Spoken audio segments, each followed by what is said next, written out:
As usual, I'll just begin by talking for a few minutes, and then it's up to you to ask whatever questions you want to ask. There are two verses of Uڵḷadu Nāṛpadu, which I find when answering people's questions, I am repeating again and again and again, because in my view, they summarize the whole essence of Bhagavan's teachings.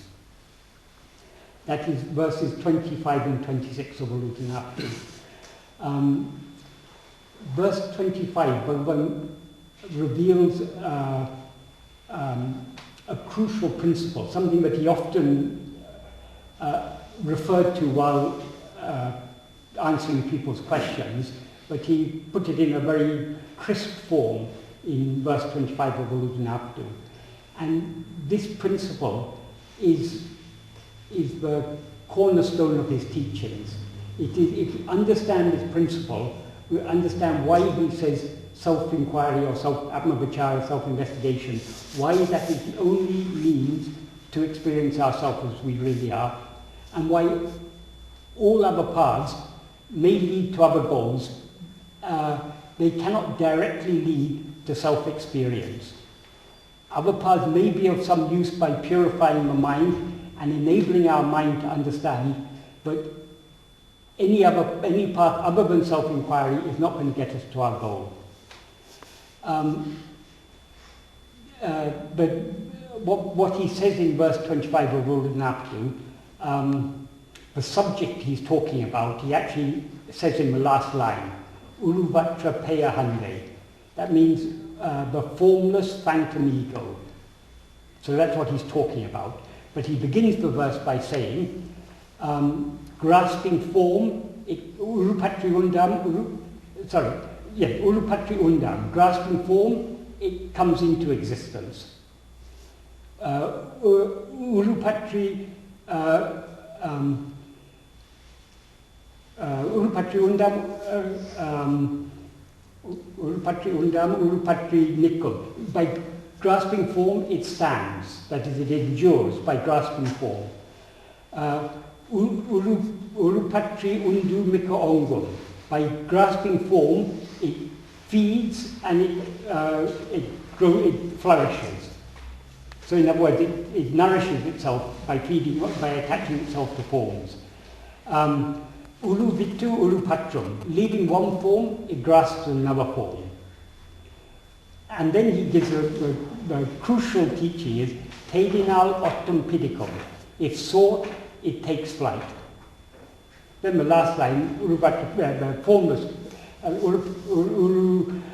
Uruvatru Peyahande, the formless ghostly ego, know it as such, or, the last word, or, just means know, or can mean know or investigate. So what Bhagavan is saying here, what does he mean by Uru? By Uru is anything other than ourself. Because a form, Uru, is anything that has any distinguishing features. Any feature that distinguishes it from another thing or from ourself is a form. So we see physical forms in this world. In our mind, thoughts come and go. Each thought is a form, because we're able to distinguish one thought from another thought. Our feelings, which Bhagavan says actually they're all thoughts. The feelings, the perceptions, everything that we experience other than ourselves, according to Bhagavan, is a thought. But each one has its different characteristic. When I'm feeling sad, that has certain features. I can distinguish between feeling sad and feeling happy. I can distinguish between a tall person and a short person. Everything we experience in this world has features, and it's the features of a thing that distinguish one thing from another. So what Bhagavan means by a form is anything that is in any way distinguishable from anything else. So when he says grasping form, it rises, he means it, by grasping anything other than ourselves, the ego rises, it comes into existence. By continuing to grasp, that's to experience anything other than itself, it stands, it endures. grasping forms, it is nourished and grows strong. When it leaves one form, it grasps another form, because it can't stand by itself. But because it itself is formless, the ego has no form of its own.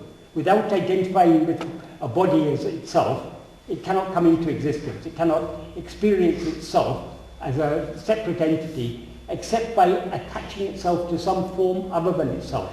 It itself has no form. So if it tries to grasp itself, it subsides. That's what he means by Tedinau. If sought, it takes flight. If sought means if we try to experience what is this ego, if we try to experience it alone, separate from all the forms that it's grasping, autem pidicum, it takes flight. That's a poetic way of saying it subsides and disappears. That is the nature of the ego. This is why the only means to destroy the ego is to investigate it, to try and experience it alone, in isolation from everything else. It means, we say it, but actually it's ourself. Now we experience ourselves as this ego. If we try to experience ourselves alone without experiencing anything else, then only we can experience ourselves as we really are. Because what experiences anything other than itself is only the ego. So when we experience anything other than ourselves, we're not experiencing ourselves as we really are, we're experiencing ourselves as ego. So in order to experience ourselves as we really are, we need to experience ourselves alone, in complete isolation from everything else. This is the essential principle of Bhagavan's teaching. This is why any other type of spiritual practice entails being aware of something other than ourselves, attending to something other than ourselves, whether it's a name or form of God, whether it's our breath while doing pranayama, whether it's whatever it may be, whether it's a mantra, if we're doing japa, or whether it's an image in a temple if we're doing puja, whatever it is, every type of spiritual practice, even if we're praying to God, who we imagine is in heaven or wherever he is, all these entail attending to something other than ourselves.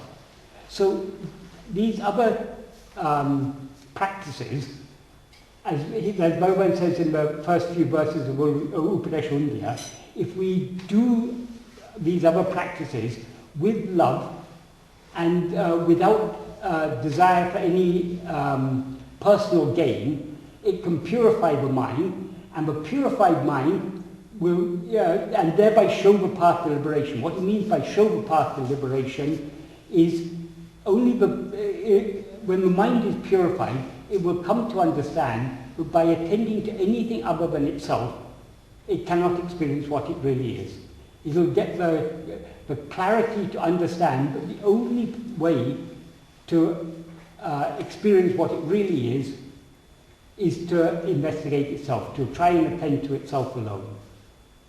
So other paths may lead to purity of mind, but this path alone can lead to can enable us to experience ourselves as we really are. And if we're on the path of bhakti, since God cannot be other than ourselves, because if God and us were two separate things, God would be limited, because the very existence of anything other than God would limit the extent of God's existence. So if God is infinite, he must be ourself. He must be what we really are.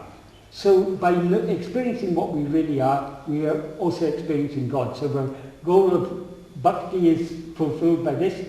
It's also karma yoga, which is trying to act desirelessly. If we realize what we really are, there will be no desire. So the goal of karma yoga is fulfilled. Yoga is trying to unite with God. If we experience ourselves as we really are, we experience what God is, but God is nothing other than ourselves. We are united with him, in effect. Not that we were ever really separated from him. So the goal of all spiritual paths is fulfilled just by investigating what is desired.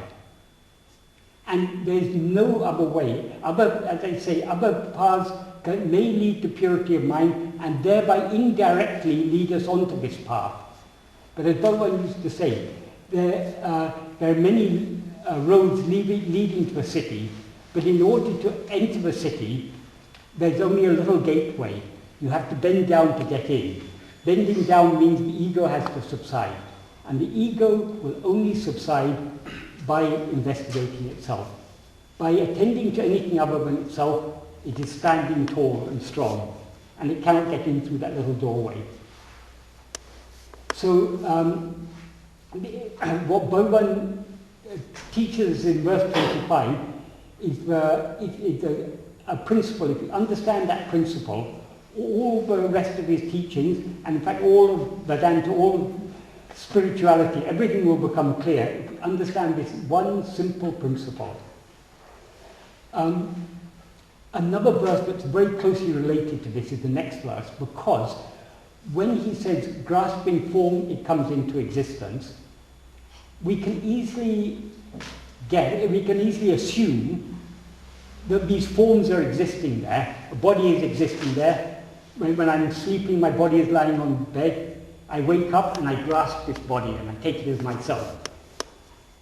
This is not the case, according to Bhagavan. That's what he clarifies in the next verse. In the next verse he says, Ahandayum dayim anatimum jahu. That means if the ego comes into existence, everything comes into existence. Ahandayum drel indru anatum. If the ego does not exist, nothing else exists. In fact, he says everything does not exist, but in English we'd say nothing exists. And then he says, Ahandaya yavamam. The ego is everything. So when the ego rises, it rises by grasping form. That form doesn't actually exist there. As it rises, it creates the forms that it grasps. Why this verse 26 is very important. So long as we think that there's anything other than ourselves, we will take interest in those things. The whole aim of Bhagavan teachings and of Vedanta as a whole is to wean our mind away from taking interest in anything else. Just a little earlier, some of us were talking about the Mahavakya, I am Brahman, or that you are, Tattvamasi. What is the aim of these Mahavakyas? Many people misunderstand them when they begin meditating. I am Brahman, I'm not this body, I'm Brahman, I'm not this body, I'm Brahman. That was not the aim. The whole aim of that, because we're interested in knowing about God or the absolute reality or Brahman or whatever we call it, we are thinking it's something we don't know. So it's somewhere bigger than us, far away from us. The reason the Vedas say, you are that, is in order to turn our attention away from seeking that towards trying to find ourselves. If we are that, we don't need to worry about that. If we know ourselves, we know that. So as Bhagavan used to say, when the Vedas say that you are, our immediate response should be to investigate, what am I? We should no longer be concerned about that as if that is something other than ourselves. We know that is nothing but ourselves. Once we've understood that, the only thing we have to investigate is ourselves. So the whole aim, I mean that's just one example, one teaching, but the whole aim, why Bhagavan said this world is a dream? To wean us away from our attachment to this world. So all Bhagavan's teachings are aimed at weaning our interest away from other things so that we can take complete interest in trying to know ourselves. Because so long as we're interested in anything other than ourselves, our mind will be after it. So long as we take anything other than ourselves to be real, we'll be interested in it. So why Bhagavan emphasized so much for the unreality of everything other than ourselves, even the ego that we now take ourselves to be, that itself is unreal. And all these things that, other things that we experience are experienced by us only when we're experiencing ourselves as the ego. In waking we experience ourselves as this ego, we see this world, we have so many worries, concerns, this, interests, passions, this, that and everything. Dream, exactly the same situation, except it happens to be a different world, different body. But the scenario, waking and dream, according to Bhagavan, actually just, there's no difference between them. Waking is just another type of dream. But in sleep, we don't experience ourselves as ego. Consequently, we don't experience world, we don't experience anything other than ourselves. So, in order to experience ourselves as we really are, we have to experience ourselves alone. And in order to experience ourselves alone, we have to take no interest in other things. So Bhagavan emphasizes other things are not at all real. They come into existence only when you come into existence as an ego. They cease to exist when you cease to exist. So people find it very difficult to grasp, and Bhagavan often used to say, does the world exist in your sleep? If the world exists in your sleep, why doesn't it come and tell you it exists in your sleep? Why does it have to wait till you wake up to tell you that it existed while you were asleep? Isn't that a bit suspicious? So, according to Bhagavan, the world doesn't exist when we're sleeping. The world doesn't exist when we don't experience it. Our body doesn't exist when we don't experience it. Even our ego, everything we now take ourselves to be, doesn't exist when we're not experiencing it. The only thing we experience continuously is our own existence. Because we experience our own existence continuously throughout the three states, the only thing we can say about what I am is I am I. Which is why when Bhagavan described in several verses, like in verse 30 of Uḻḷadu Nāṛpadu, verse 20 of Upadeshundya, when he describes about what happens when the ego subsides, he says the reality rises as nan. Generally that's been mistranslated in English as I. And then people get confused. What is this I? Is it a double I? Is it a hyphenated I? Is it a repetitious I? Is it a vibrating I? That is not what Bhagavan means. In Tamil, if you want to say I am this, you say I this. Am is implied there. You don't have to use a copula. Copula means the verb that links one thing with the thing it's identical with. So when Bhagavan says nan, he means I am I. So the only real experience of I is when we experience I as I alone and as nothing else. So, coming back to verse 26 of Uḻḷadu Nāṛpadu, he says, when the ego comes into existence, everything comes into existence. If the ego doesn't exist, nothing else exists. The ego is there for everything. Therefore, investigating what it is giving up everything. Because the ego will subside if we investigate it, and because everything else depends for its seeming existence upon the seeming existence of the ego, if we investigate what this ego is, we are giving up everything. So if we want to become a sannyasi, we don't have to change the color of our clothing, we don't have to go and sit in a cave or in a monastery or something. We had to subside within. So the real sannyasi is only the person whose ego has been dissolved in the clear light of self-knowledge. So if to give up everything, we must give up the ego. And to give up the ego, we must investigate ourselves.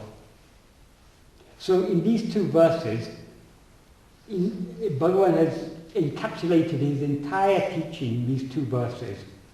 If we remember the meaning of these two verses and bear it in mind all the time, it is such a great help to us in following this path.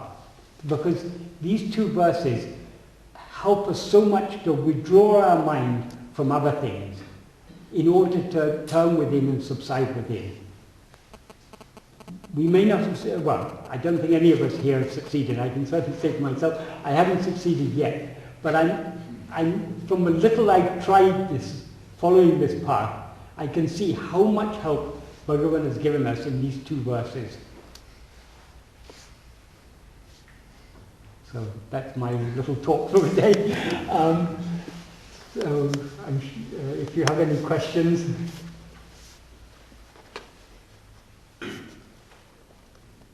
How does the ego arise vasanas based on a prarabdha, or is it do the vasanas exist without the ego? How does the ego rise? Even Bhagavan couldn't answer that question. So he had to give an evasive answer, but actually it may seem evasive. People took it to be evasive, but actually it was the correct answer. When people ask, how does the ego arise? He said, see first if it arises. And if you see it, but it has arisen, then you come back and ask me the question. If we try to see how it arises, it subsides back into its source and the problem is solved.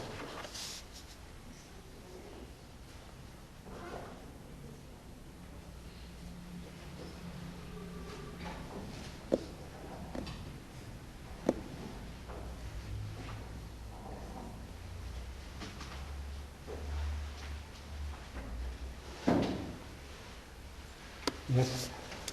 So, Michael, based on what you said, yes, is it right to say that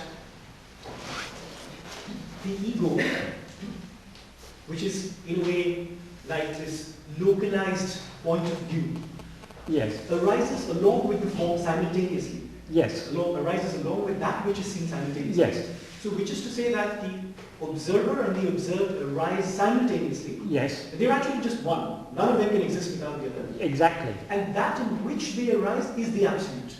That out of which, in which, by which, for which, etc., etc.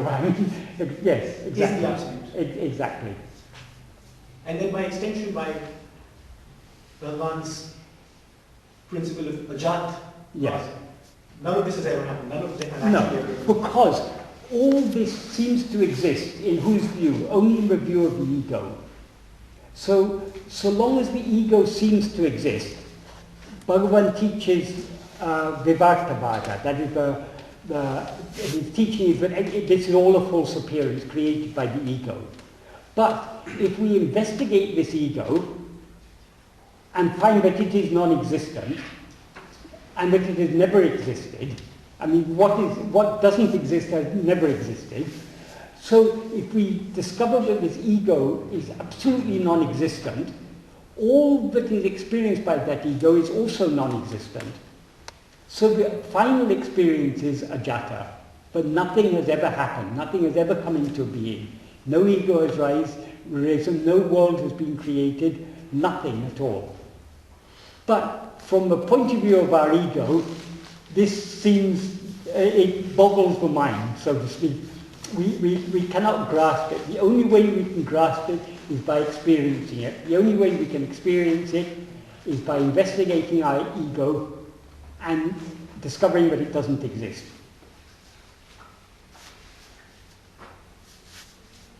But at the same time, we still seem to be seeing, we've just listened to that. Yes. We still seem to be seeing everything. Yes, we do. So who is it who seems to be seeing all this? Well, it is me, Michael, who am seeing all this. It is Michael real. If I investigate who am I really this Michael? Eventually I will find that I'm not Michael. I'm not the ego that I now seem to be. And the ego is only a misperception of myself. That misperception is completely unreal. When we investigate it, we find that I never actually misperceived myself. Therefore, I never saw any of this. Yeah, so but as I say, we shouldn't try to grasp this with our mind, because we can understand the logic behind what Bhagavan is saying. But if the ego doesn't exist, nothing else exists. Therefore, if we investigate the ego and find that it doesn't exist, we'll find that nothing has ever existed. We can understand the logic of that, but at the same time it's completely contradictory to our present experience. So we shouldn't try and break our head trying to work it out at a conceptual level, because conceptually it is a contradiction. What we should that is that Bhagavan has mentioned ajata just as a prior intimation, so that we don't have imaginations about I mean, people imagine so many things. After attaining jnana, you see the world. People think, because they see Bhagavan, mistake Bhagavan to be the body. They see Bhagavan interacting in the world like all of us.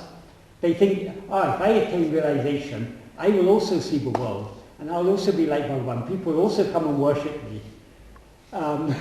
It doesn't work like that. When we experience what we really are, we experience ourselves alone and nothing else. So, in order to give a prior information of what that state is, that we shouldn't expect that we'll be lauded to the skies as a great Mahatma when we realize ourselves. There'll be no one to laud us to the skies. So, to give us a prior information, in other words, this is one more teaching that Bhagavan has given us to help us to wean our mind away from our interest in and our attachment to the world, or to anything other than ourselves. Yes, so what do we do? What we do is we try and investigate ourselves. Well, when we look for ourselves, you've just said that we will find that we can't find ourselves, so to speak. Well, no, we can never find the ego. Never find the ego. But who is it who can't find the ego? That is what we really are. Yes, it's the ego that sets off looking for It itself. sets off looking for itself, and in the process, it dissolves itself. And what remains, that is what we really are. That is what we are even now. That is what we're experiencing even now. Bhagavan used to say, there is self-realization, self-knowledge, Atma-vichara, whatever we call it, is nothing new to be experienced. Even now we're experiencing that, but what is required is to give up realizing the unreal. We don't have to realize the real, because the real is always real. We have to unrealize the unreal. In other words, we have to... Atma-vichara is not any greater knowledge than the knowledge we've got now. It's a lesser knowledge. It's our present knowledge minus everything except the essence. Yes, so I'm coming back, I'm just listening to that, and I'm sort of saying to myself, okay, I ask myself, where is myself, where is the so-called ego? I find it doesn't exist. I can't find it anywhere. But I can see everything else still. Does that mean... No, you haven't really searched for it, because when Bhagavan says seek it, he doesn't mean as if it's hiding somewhere. He means if you're trying to experience what it is. That's what he means by seeking it. It's not like we're seeking something that we've lost, where the ego is always there, very patently obvious. We never had any doubt about our own existence. The problem is now we are confusing our existence with the existence of this body, this mind. With the ego. Yeah, that would be. But the ego is the total package, where our real self plus all the things we mistake to be ourself. That package is the ego. If we when we try to investigate the ego, obviously we're not to investigate the body or the mind. We need to investigate what is the essential element in the ego is ourself. So if we investigate ourself, all these upadis, these adjuncts, the things which we now mistake to be ourselves, they will drop off, because they attach themselves, or we attach ourselves to them only by attending to them. If we ignore them and try to attend only to ourselves, they will all drop off, as they drop off every day in sleep. But the difference is, in sleep, we go to sleep out of sheer exhaustion. We are not attentively self-aware when we fall asleep. Because the attentiveness is lacking there when we fall asleep. In sleep, though we experience ourselves alone, there is still some inexplicable covering. We still remain self-ignorant, to the extent that we wake up again the next day. If we go to sleep attentively, that is, if we try to be attentively self-aware, and aware only of ourselves, of nothing else, we will fall asleep with full clarity of self-awareness, And that will destroy the illusion that we are this ego. And once the illusion is destroyed, it's destroyed forever. In fact, even say destroyed forever is misleading, because forever implies time, whereas time itself is a product of the ego. So it will be destroyed, full stop. Are you suggesting there that a good approach to self-investigation is as we approach sleep? When we in our practical day-to-day life, there are two circumstances in which we can be practicing self-investigation. Most of the day we are engaged with other things.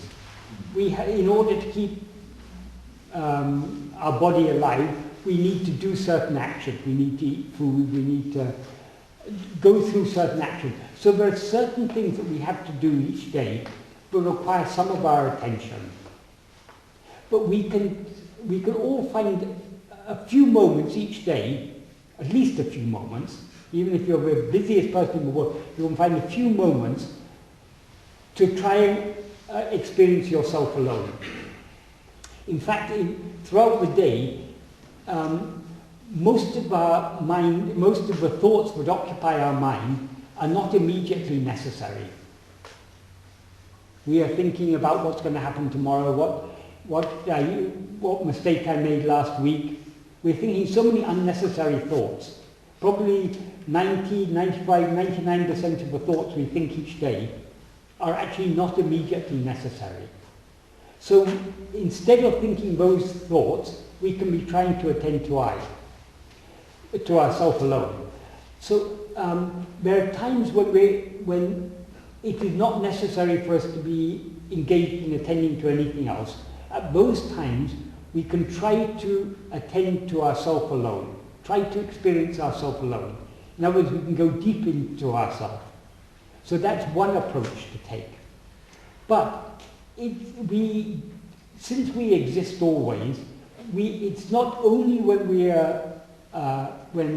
are free from all other engagements that we can be attending to ourselves. We can be attentively self-aware even while we're attending to other things. It may not be such a pure self-awareness, but we can always be self-aware. There's never a time when we are not aware of ourselves. But most of the time we're not attentively self-aware, because we're much more interested in all the things we're experiencing outwardly. So, but if we cultivate this practice, even while we're experiencing other things, we can be taking interest in being aware of ourselves. We can be attentively self-aware, even while we're aware of other things. It's not 100% self-awareness, but it may be at least 20%, 30%, 40%, whatever.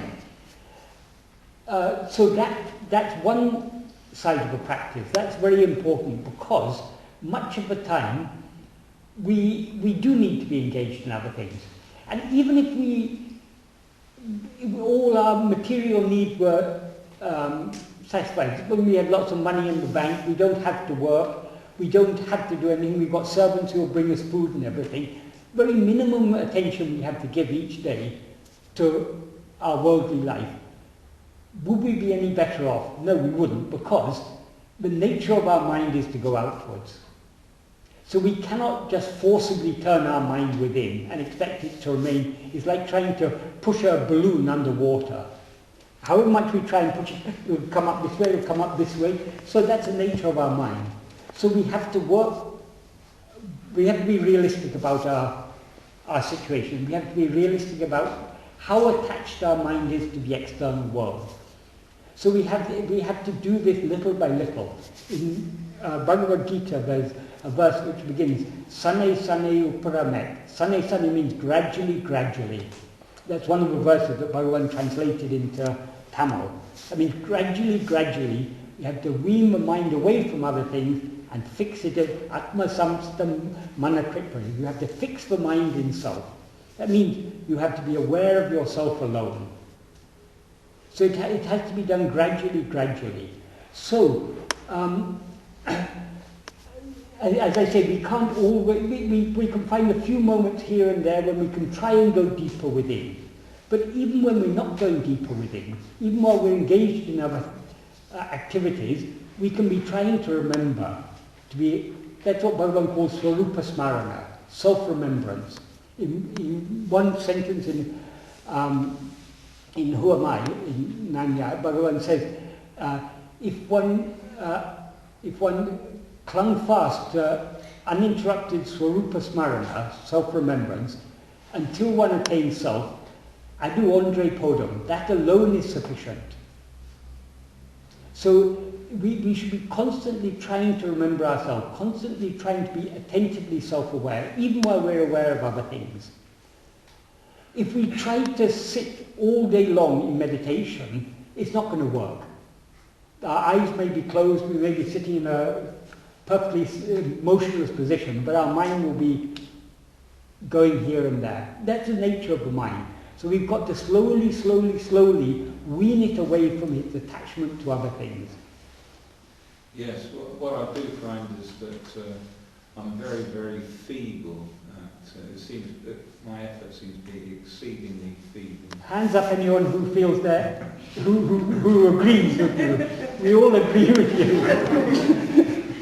You're not unique in that. That is, it's the nature of the mind. So long as the mind exists, it will be trying to go outwards. It can survive only by going outwards. That's why Bhagavan said, it comes into existence by grasping form, it stands by grasping form, by grasping form, it nourishes itself and it grows strong. Leaving one form, it grasps another form. That is the nature of the ego, the nature of the mind. That is why that verse in Gita, Sane Sane Rupa Rama, it's so important. It's something that we can do only gradually, gradually, gradually. We will fail 10 billion times before we succeed. But let us go on, let us welcome all those failures, because each failure we're one step closer to succeeding. But didn't he say also that it's the... I was just wondering if we're missing a trick, because he did seem to say in one of his poems, it's the easiest thing there is. It is, of course it's the easiest thing. What can be easiest? We are always aware of ourselves. It is the easiest, but there's one important caveat. You have to want it. And the trouble is now, we all say, oh, I want liberation, I want moksha, I come to Bhagavan only for moksha, I want nothing else but moksha. That is a plain lie. None of us, if we wanted nothing else but moksha, moksha would be here and now. We want moksha, plus we want all this. So, that's why we have to gradually cultivate this habit of being self-attentive, being attentively self-aware. And we do fail, we all fail. I mean, sometimes people ask me whether I feel I've progressed. I've been trying to follow Bhagavan's path for nearly 40 years now. I feel, to be honest, I feel even worse than when I started. Or perhaps it's that I wasn't aware of how hopeless I was when I started. Now, as time goes on, as the body gets older, death is coming closer, I realize that I'm still no closer to that. So it seems, but we can't say. But the very fact that Bhagavan has brought us to this path and given us that liking to try even a little, that means we're in the tiger's jaw. We can't escape now. It's just a matter of submitting to the tiger, because the tiger is not going to eat us until we're ready for it, until we're ready to surrender ourselves. He's not going to, so long as we're struggling, he's not going to eat us. He's not going to swallow us. Only when we stop struggling, he will swallow us. But we cannot escape. We know we cannot escape. So it's just a matter of how long is it going to take us to stop struggling. The only way to avoid struggling is to try again and again and again and again to bring our attention back to I. Whatever arises, I will say whatever thought rises, according to him, everything is thought, the world is a thought, everything. So anything that we're aware of should remind us, who is aware of this? Who am I? Nothing can be, nothing can be experienced unless we are there to experience it. So everything should be a reminder of our own existence. So we should constantly, whatever arises, to whom, whatever we experience, who is experiencing this? We have to turn our attention back. We don't have to repeating the words who is experiencing this. Bhagavan is explaining how we should be inwardly responding to everything. Whatever we experience, we should be turning back towards ourselves. I say should as if I'm doing it myself. I'm failing as miserably or more miserably than any of you. But we just have to keep on trying. Bhagavan said, no one succeeded without perseverance. And he also said the only true sign of progress is perseverance. If we're persevering, then we're progressing. If we stop persevering, then we're at a standstill. Thanks. Yes. Yes. You've been trying for 40 years Yes. and getting nowhere. Do you ever doubt the path you're on? No, I don't. Because it's so obviously true. We can doubt everything else. We cannot doubt our own existence. Everything that we experience could be a dream, an illusion, but we ourselves must be real in order to experience it. So the only thing we can be sure about is ourselves. And we also can be sure that what we now experience as ourselves is not ourselves. We now take this body, this person. I now feel I am Michael. But I don't feel I'm Michael. I experience myself in sleep without experiencing Michael. So I cannot be Michael. So there is the very basis of all that we experience is this ego that I now call Michael. If this body dies, I may go and take some other body. I'll experience myself as some other person. That doesn't matter. This is that which feels I am this, the ego. That is the basis of all of this. If we just reflect a little bit on Bhagavan's teachings, it's so obvious. So when our own experience of ourself our present experience of ourself is illusory, whatever we experience as this illusory ego must also be illusory. So if there's any way out of this maze we've caught ourselves in, the only way can be to know what we really are.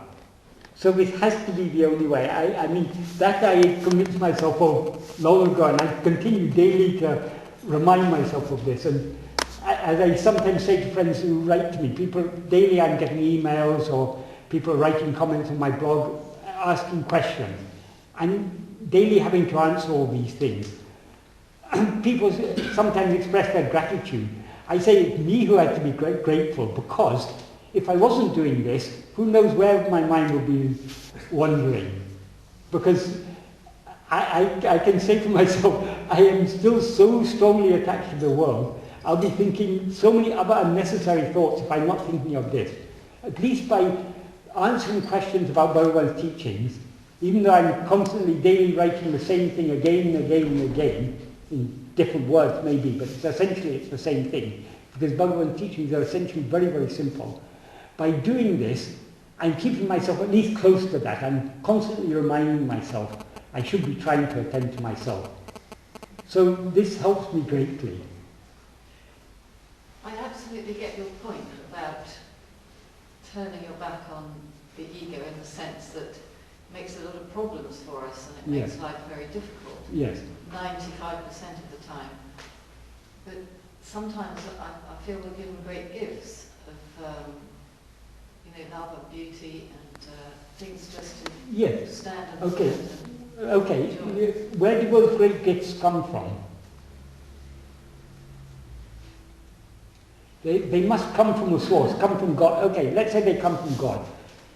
Is God something other than ourselves? Can he be something, as I said earlier, if we are something other than God, God is thereby limited. If God is infinite, everything, he must include everything. Nothing can be other than him. So if God is infinite, God is what we really are. If God is the source of all these things, if God is all the beauty and love and good things in life, if they come from God, they come from ourselves. So if we're to, rather than the gifts, which is more important, the gifts or the giver, so we should go to the source where these things come from. Do you think we manifest the nearer, the more godlike we are? Do you think we manifest more beauty and love in our lives?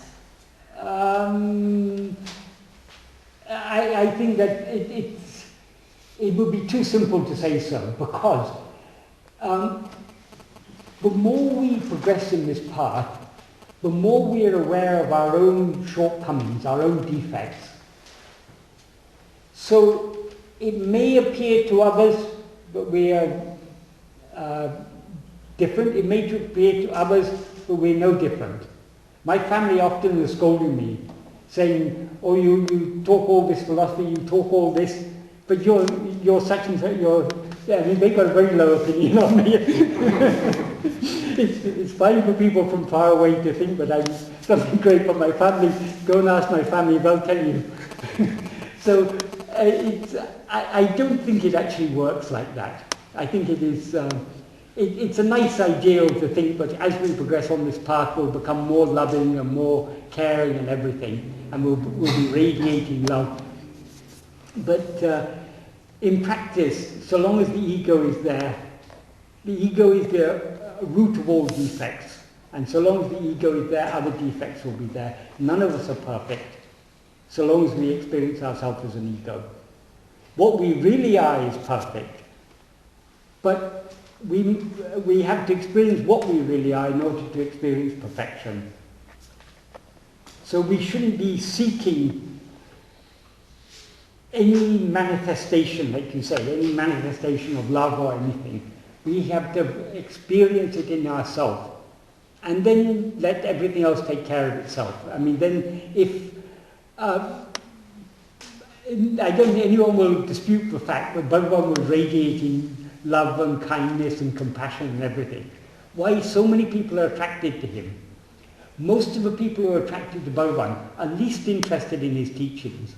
Many people don't even want to hear about his teaching, but they love Bhagavan. Why? Because he experienced himself as he really is, and he experienced all of us as himself.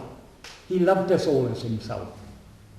So maybe once, when the ego is destroyed, but once the ego is destroyed, according to Bhagavan, there's nothing else remaining. So it's, we shouldn't be seeking to radiate love, let's say.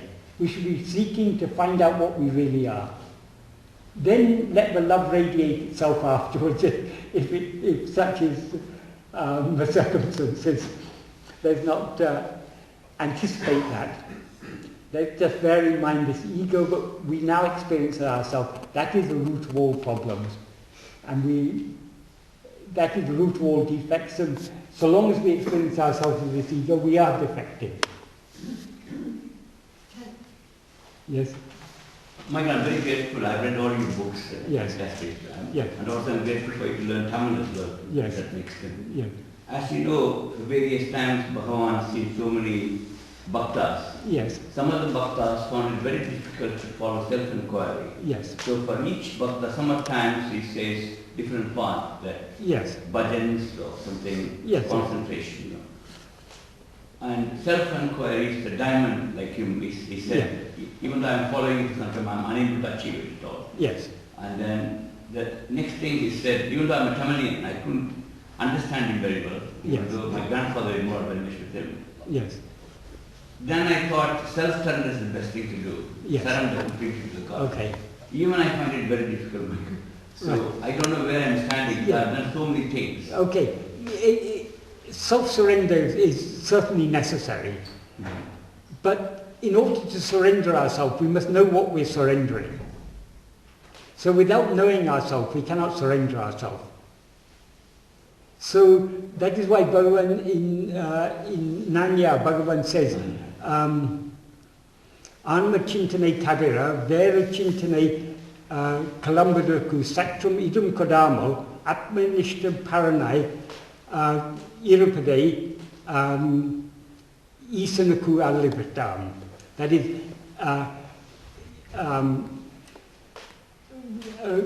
without giving the least room to any thought other than atma-chintana, other than self-attentiveness, remaining as in atmanishta, that is surrendering ourselves to God. So the only way to surrender ourselves to God, because since the self we want to surrender is not our real self, it's our ego. Since this ego comes into existence by grasping anything other than itself, since it is sustained and nourished and flourishes by attending to things other than itself, the only way to surrender it is for it to attend to itself. So Sadhguru used to say, when Bhagavan said, oh, you're not interested in self-inquiry, then surrender yourself. It is like a parent saying to a child, do you want the coin with the head or with the tail? Whichever you choose, it's the same coin.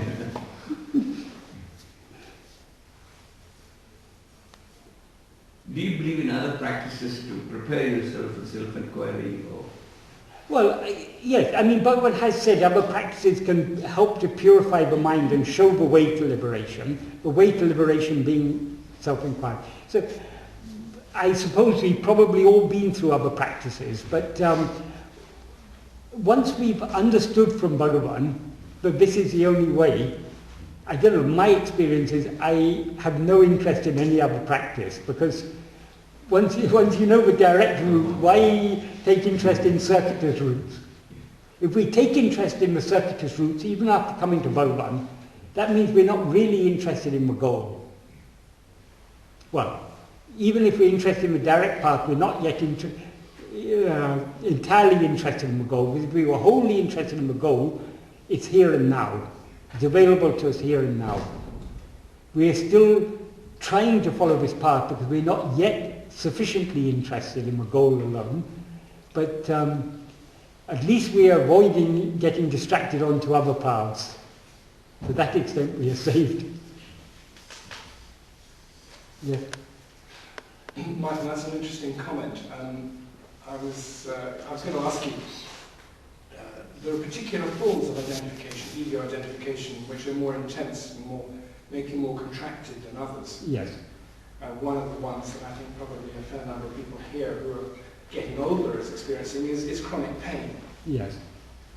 And whilst I found self-inquiry is very helpful for a lot of the thoughts that come up, when it turns to chronic pain, it appears peculiarly resistant. So what I've discovered is that if I do neti-neti with chronic pain, it's actually far more effective.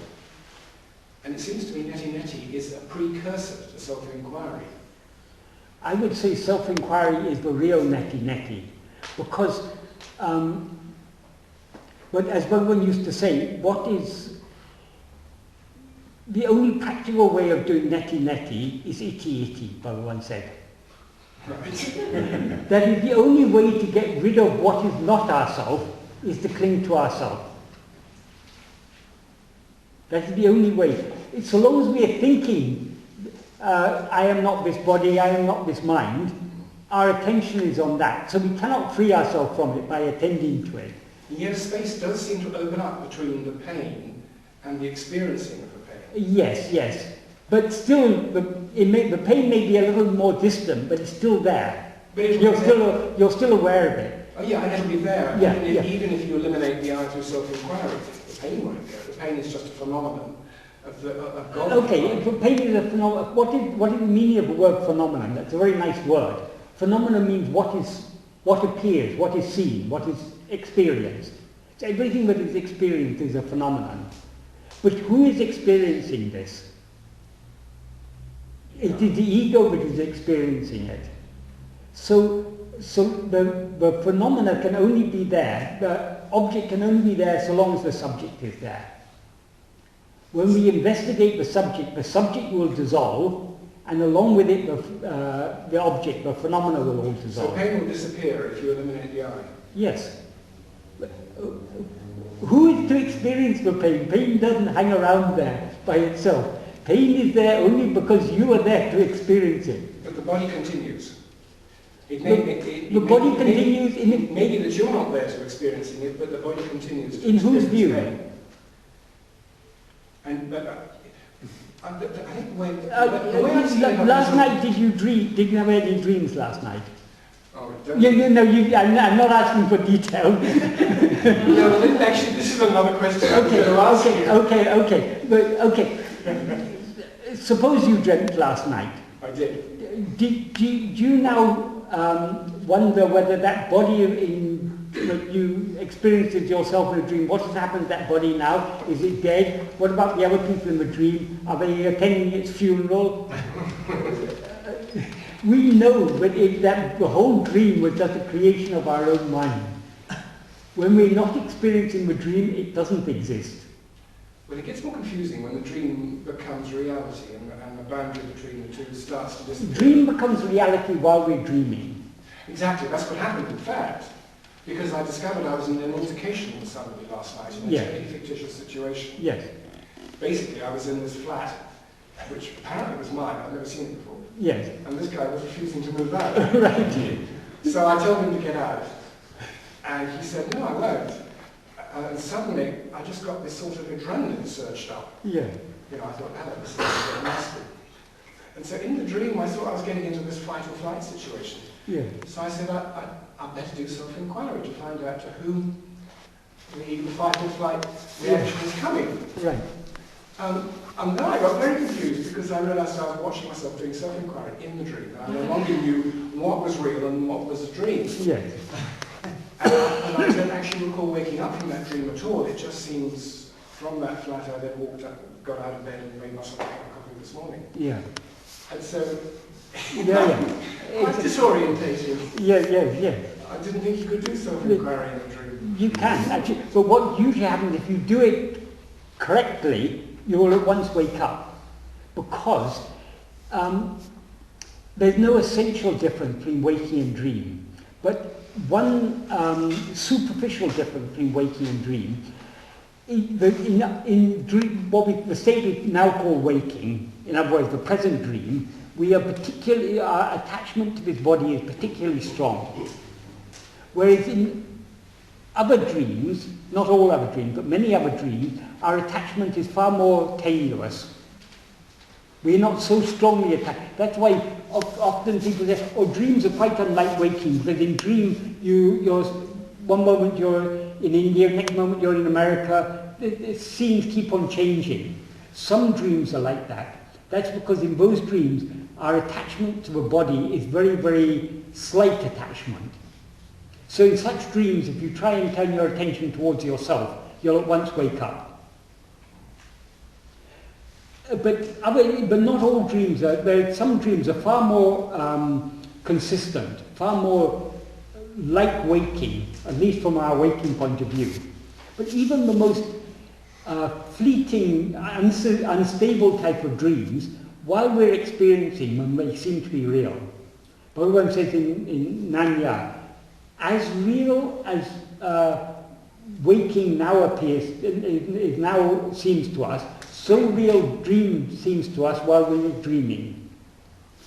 Because the reason for that, why does this waking state appear real? Why does dream appear real while we're dreaming? Because whether in this dream or that dream, we experience ourselves as a body. Because we are real, the body seems to us to be real. Because the body is part of this world, the body can't be real without the rest of the world being real. So we impose our own reality upon our body, and via our body we impose it upon the world.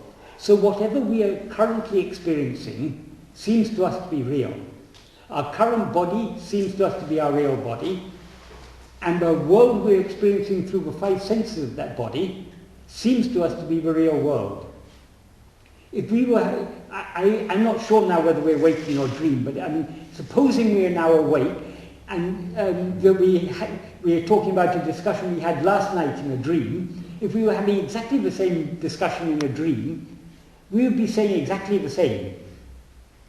We would be assuming we were awake, And we'll be saying, but dreams are quite unlike this state.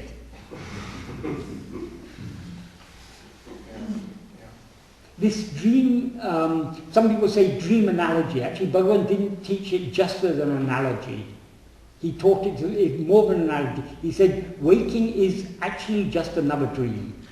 Sometimes he said it's like a dream, but many times he said it is actually a dream.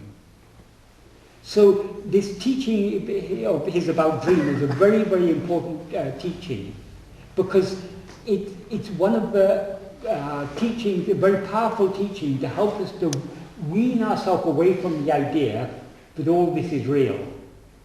Because like you were saying earlier, when even if your ego dies, body is still there, so body will be experiencing pain. In whose view is their body still there? That's just like saying, oh, I've woken up from a dream, but my body in dream must be sleeping, and other people will be seeing my body sleeping in that dream.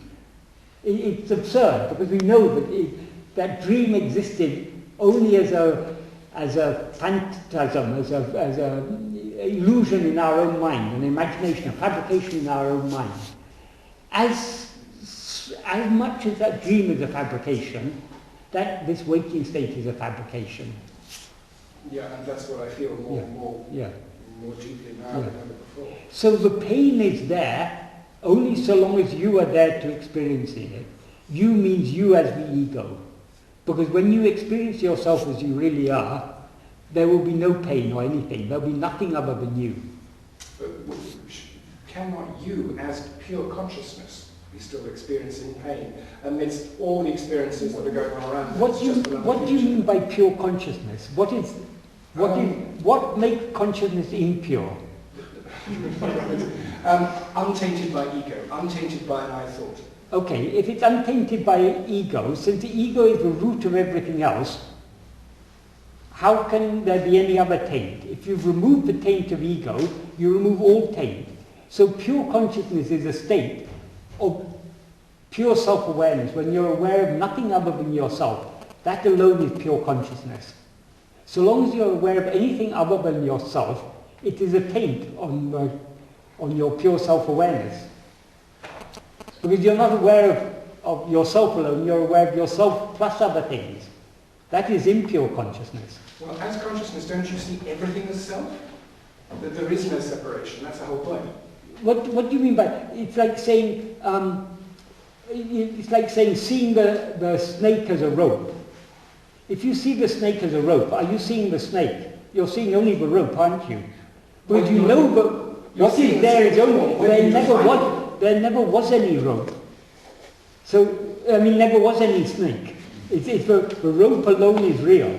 So when you see the rope as a snake, that is an illusion. When you see the snake as a rope, you're seeing the reality. And then you're not seeing the snake. So if you experience yourself as you really are, that is why we were talking earlier about ajata. Ajata means there is nothing other than ourself. That is the ultimate experience we will have according to Bhagavan. Yes, because you need a mind to define everything into separate objects. Exactly. So seeing everything as yourself means seeing yourself alone and seeing nothing else. Which is why everything changes and everything stays the same. Michael, Bhagavan said when he was in great pain towards the end of his life, he had pure, his consciousness was pretty pure, but he said, people said, sympathize with him, and sort of try to empathize with him, and he said there is pain. He didn't say I'm in pain, he said there is pain. There is pain, and the pain is not other than me. But the Bhagavan who said that is this body. And this body, that we take to be Bhagavan, said, I am not this body. We cannot understand Bhagavan's state so long as we take him to be a body and a mind. This body wasn't just a mindless body, it was a body with a mind, with a kind heart, able to answer very subtle philosophical questions, able to show kindness to the smallest of creatures, treating all alike. Okay, but that is not Bhagavan. That is Bhagavan, but Bhagavan is much more than that. Okay. But with this, he did say that That's what I remember. Yeah, he did. He said there is pain. But what I'm saying is, Bhagavan also said, when there was talk about whether the jnani experiences waking, dream and sleep, Bhagavan wrote a poem in Tamil in which he said, a verse, he said, just like a person sleeping in a cart is not aware whether the bullocks are pulling the cart, whether the bullocks are standing still, or whether the bullocks have been unyoked. It's all the same to the person sleeping in the cart. So also to the jnani who is sleeping in the body, whether the body is active or asleep or in nishta, it's all the same. So naturally because we see Bhagavan as a body, when we ask Bhagavan, are you in pain? He said, yes, there is pain. That is a concession to our mistaken view that Bhagavan is that body. I have to take your word for that. Well, we have to take Bhagavan's word for it. Bhagavan himself said, he's, according to Bhagavan, the jnani knows nothing other than himself. Okay. And Bhagavan said, who can or how to understand the state of that one who knows nothing other than himself? We have to experience ourselves as we really are, then only we can understand what Bhagavan is. Okay. Can I go on to something else, or do you want to? Okay. Earlier on, you touched on something which has puzzled me a lot. When you said that the ego depends for its existence on something gross. Yes. And then you said that gross thing Depends upon the ego. It comes from the ego, it's projected. Yes. The ego itself projects that gross thing on which it depends. Yes. Then, and the ego is sort of constructed out of our past karma and vasanas. No. No? The past karmas and vasanas are whose past karmas and vasanas? The ego's. the vasanas and the past karmas and vasanas are constructed out of ego, not vice versa. Well, surely the thing is to get rid of this gross thing upon which the ego depends. The ego, to get rid of that the gross things on which the ego depends seem to exist only so long as the ego clings to them. If ego tries to cling to itself, it takes flight.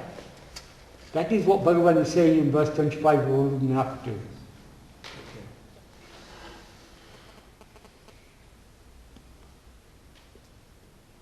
So, are you saying then that the jnani, if you had to have surgery, Yes. there'd be no need for anesthesia or painkillers? Well, Bhagavan did have some of the operations Bhagavan had were definitely without anesthesia. There are different accounts about the final operation. Some people say he was given a regional anaesthetic. Some people say he wasn't. I honestly don't know because I've heard both. Painkillers? No, he didn't take painkillers. Just while they were actually cutting into that cancer because it was growing on the nerve, the doctors refused to do it without giving a regional anaesthetic. That's what some people say. Other people say no anaesthetic was given. I honestly don't know. But like many of the details of Bhagavan's life, there are different accounts told by different people. We cannot now know what it is. But what we do know is what Bhagavan himself said, that in his view, there is no body, no world, nothing. But because we see him as a body, that body seems to be in pain. That body seems to be talking to us. In spite of his pain, he seems to be kind to everyone who comes to him. So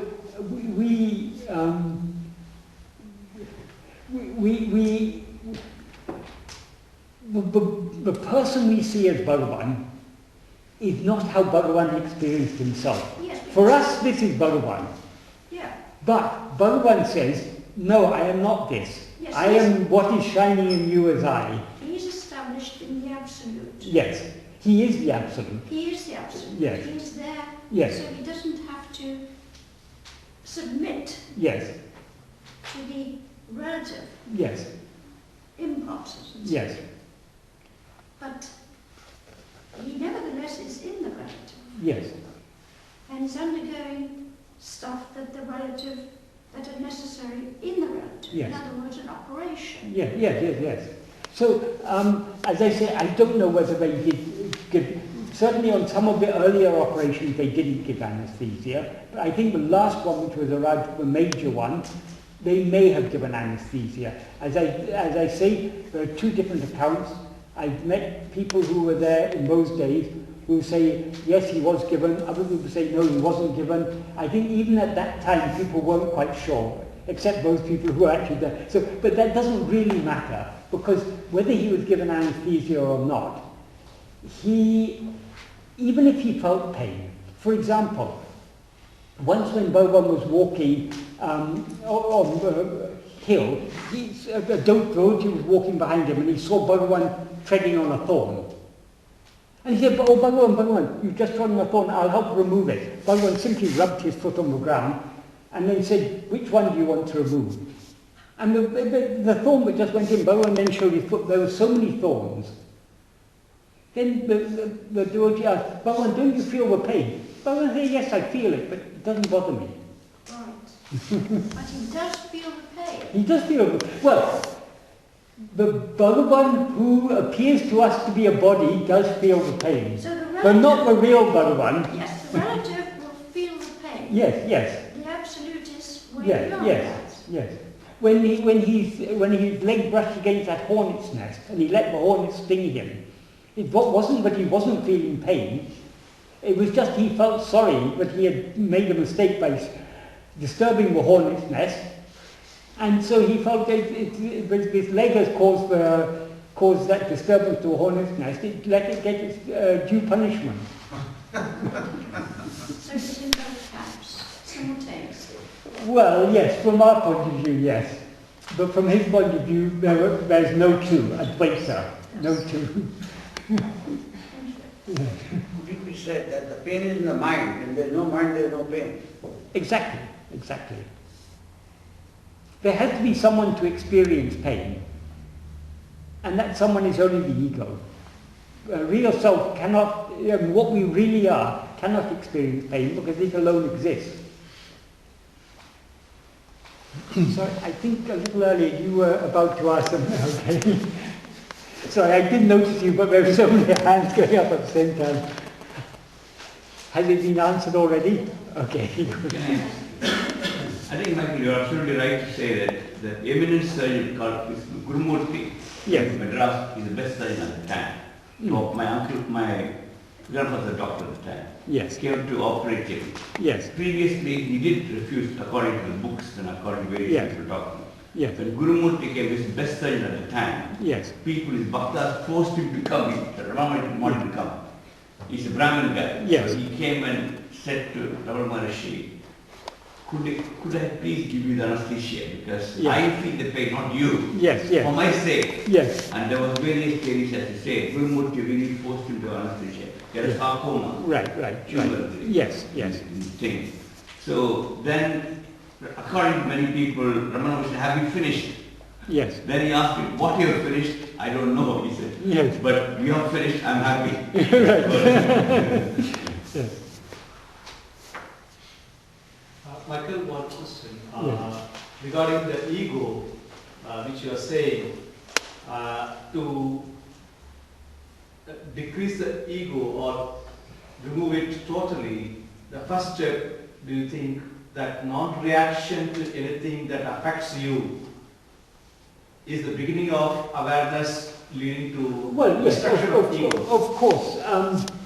But reactions is only a manifestation of the ego. Who is reacting? It is the ego that is reacting. So the less we are disturbed by pain, the less we are disturbed by happiness, the more equanimous we are, the easier it is for us to, to that extent our ego is reduced. But simply by trying to be equanimous in all situations, it won't work. Because so long as the ego is there, it will respond. So long as the ego is there, it will have likes and dislikes. It will feel pain and pleasure. So Bhagavan wasn't satisfied with us merely attaining some sort of state of equanimity or some sort of state of saintliness or very calmness. So long as the ego is there, the problem is there. This is Bhagavan used to say the ego is the original sin. If we want to be free of the original sin, we have to get rid of, the sinner is the original sin, in other words. So we have to get rid of that. No state in which the ego exists is a state of perfection. No, for example, I was saying that if I lose, say, for example, £5, I lose money, it doesn't affect me. If I lose £1 million, it affects me. Yeah. Right? Okay. So what happens is, can I be non-reactive to even losing £1 million? Nothing, I'm not feeling. This is the beginning of the destruction of ego. Yeah, you may be that, but still, you are there and won't you feel a little happy? Why, I just lost £1 million and I wasn't affected by it at all. Won't you feel a little bit happy about that? Won't you feel you've achieved something, not to be disturbed by even losing that? The one who feels that pride in being unaffected is the ego. So it's not the pain we feel when we lose £1 or £1 million or whatever. For a poor person, losing £1 may be more painful than for a billionaire losing £1 million. The billionaire may not even notice it. So these are all relative things, but being unaffected by these things is just a slight change in the condition of the ego. Maybe the ego is a little less attached to money, but it still may be attached to other things. It may be very attached to its learning, to its wisdom, or whatever. It's multidimensional. Yeah, yes. So so long as the ego is there, problems are there. Right. So we have to cut it at the root. Just pruning the branches, leaves and branches, is not a solution to a problem. Because if we prune the leaves and branches, they'll sprout again. We have to continue pruning indefinitely. So trying to be a good person is futile. We will always fail. So let's not be a person at all. So long as we're a person, we're a bad person. So let's just not be a person. The most effective way of self-inquiry, the most effective way of self-investigation, and you can do this all the time, even when you're working or whatever, is to attempt to hold on to the sense of I am. Is that the most effective way of self-investigation? That is, as I say, that we can be trying to be aware of ourselves, of the I am, that is ourselves, even while we're aware of other things. We can also try to be aware of I am alone when we're not aware. We can try and be aware of I am alone and ignore everything else. Both are possible. They're just two sides of the same coin, because in practice we can't for long remain without being aware of other things. So, but that is the only way. Whether we are being aware of ourselves while we're aware of other things, or trying to be aware of ourselves alone, we're still trying to be aware of the same thing, namely ourselves. That is what self-inquiry is. There's no other way. So long as we're, to the extent that we are aware of anything other than ourselves, we are not practicing self-inquiry. To the extent we are aware of ourselves, be attentively aware of ourselves, to that extent we are practicing it. So we're at different degrees of depth, you can say. Sometimes we go deeper, sometimes we're not so deep. But the essence of it, of trying to be aware of I, is the same. Trying to be aware of ourselves is the same. And that is the only way. But the point is, you can, obviously sitting in meditation by itself is of course perfect, but we can to an extent, at the whole time, to an extent, have a kind of grasp on that inner eye. Exactly, because we are always aware of ourselves. In waking, dream and sleep, there's never a moment. We can't be aware of anything else without being aware of, I am aware of this. Yeah. We don't think it in so many words, but that is our experience. I am aware of this.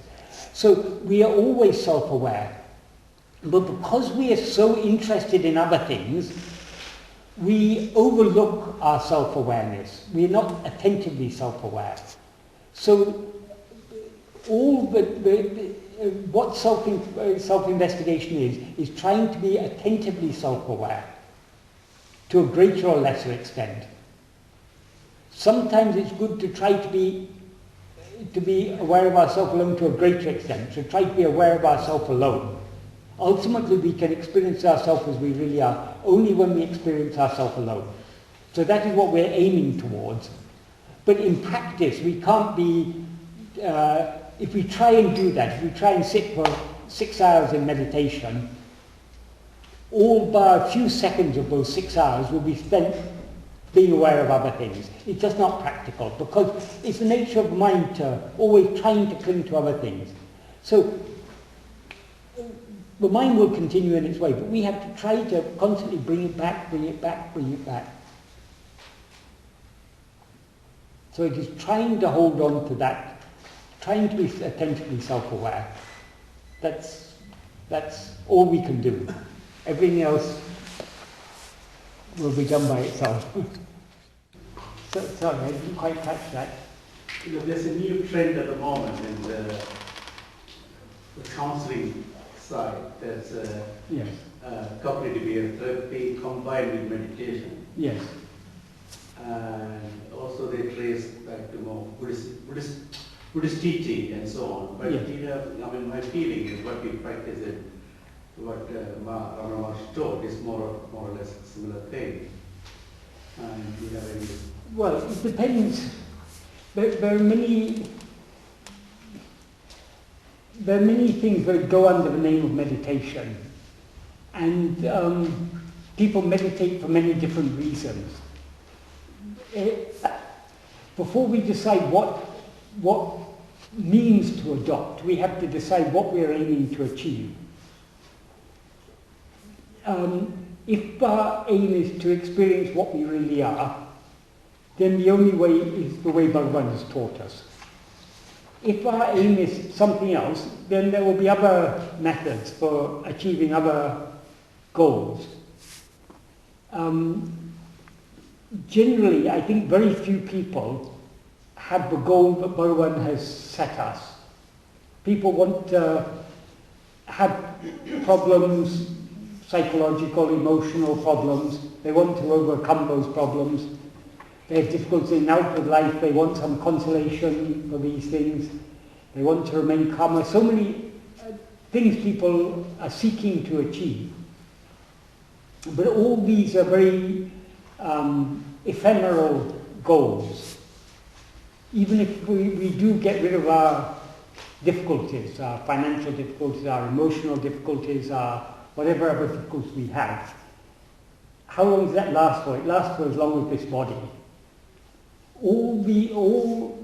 Most other goals that people set themselves in life are based on the assumption that we have this body.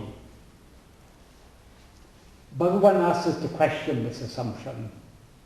So Bhagavan is pointing to quite a different goal to what any therapy or most types of meditation are pointing towards. They're aiming for something different. So I think it's a bit difficult to compare because they're, as I say, different aims and different means to achieve different aims. Unless if there's anything more specific you have to ask, then maybe I could.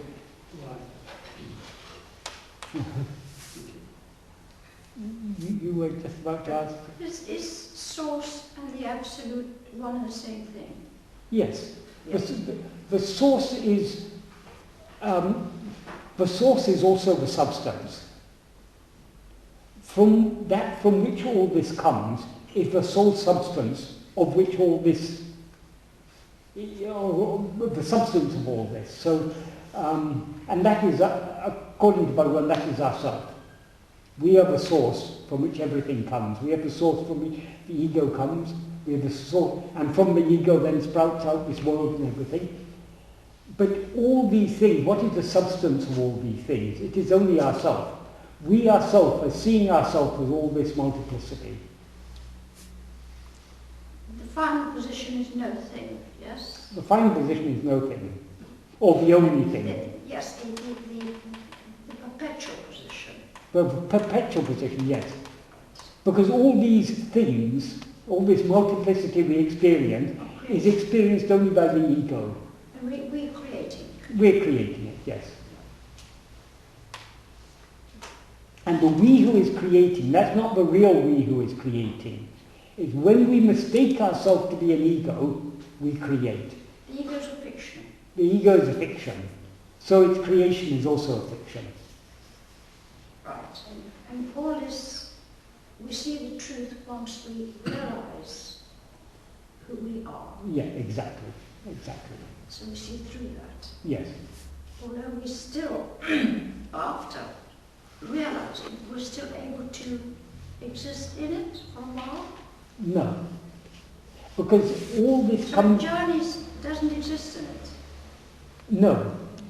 The jnani alone exists. There's nothing else for him or her to exist in. But he still can interact with it. In our view, it seems Bhagavan was interacting with the world. Right. But in his view, there was no interaction because he alone, in his experience, he alone existed. So we cannot...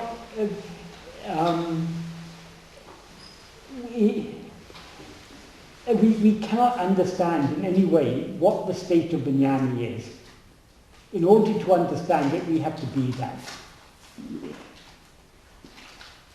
Because we cannot help but thinking that Bhagavan is that person, the person who answered all the questions he was asked, who was very kind to everyone, about whom all the stories are told.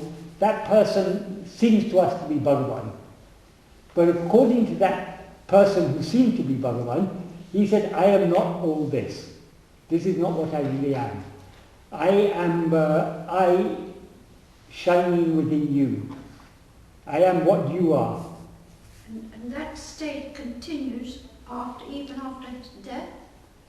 His death is a death, his real death happened when he was 16 years old. Oh, right. The death of the body is only in our view because the body is something that appears. Bhagavan used to say the guru is like the lion that appears in the elephant's dream. That's only the guru himself. The outward form of the guru is like the lion that appears in the elephant's dream. According to a popular belief, elephants are so afraid of lions that if they see a lion in their dream, the fright will wake them up. So the guru is like that lion. The lion itself is unreal, but the waking that it causes is real. So the lion is there, the form of Bhagavan. That form is ultimately unreal, but it brings about the realization of what Bhagavan really is, which is ourself. So he would say that he wasn't a guru, wouldn't he? Because for him it couldn't be. He said guru can only be a guru in the view of the disciple. Because in the view of the guru there is no other.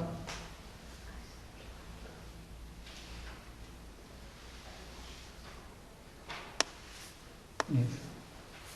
I was just going to ask again about Bhagavan's relationship to like animals and the mountain and nature, because you describe our relationship to objects as being objects that are our projection. Yes. So the tree out there that is looking so splendid has no life of its own yet. In a sense, I can kind of feel its energy. And I know that the Bhagavan had the special love for the mountain, and for animals as well? Are they really just... Bhagavan, because in Bhagavan's experience, he alone exists. He loves everything as himself, because there's nothing other than himself. So whatever is there, he loves as himself. So Bhagavan's love for us is infinite. Our love for ourselves and our love for Bhagavan is finite, but his love for us is infinite. But our mind can only conceive of finite things. We cannot conceive of the infinite. So how great Bhagavan's love is, we see signs of his love in the kindness he showed to animals, to people of all types, good people, bad people, rich people, poor people. He showed equal love to all and to all creatures. That is just an indication to us. But that, I mean, his love is far, far greater even than that. But at least that gives us some inkling of the extent of his love. The impartiality and the totality of his love. But it doesn't answer my question about the energy of the tree and if you were to ask Bhagavan the energy of the tree, Bhagavan would say, you are the only energy. So the energy you see in the tree is your own energy. It is yourself you're seeing in the tree.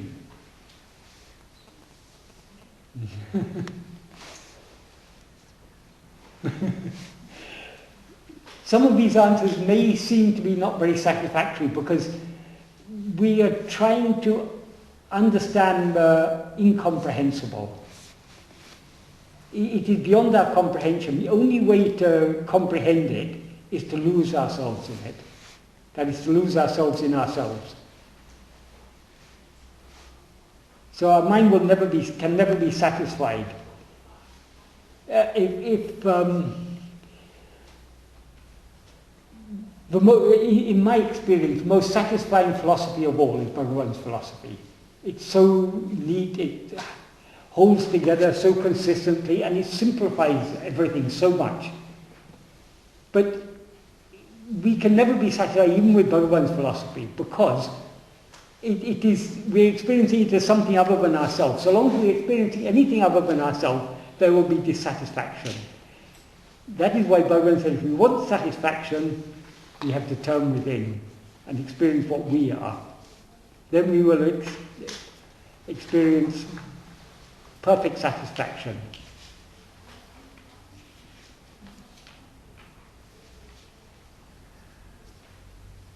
Could Bhagavan describe his experience? No.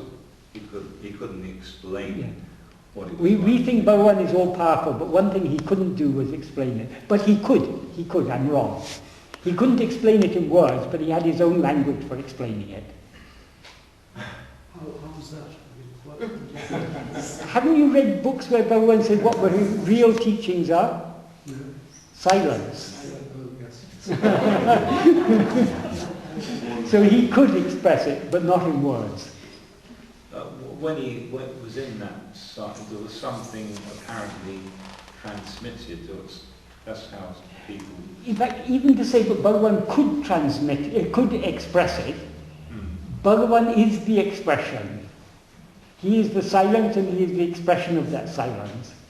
And that silence is a reality. So it's what, like the books, like the old books say, the Upanishads, it's just beyond description. Yes. Yeah. That is the meaning of Annamalai. Annamalai means the mountain that cannot be approached.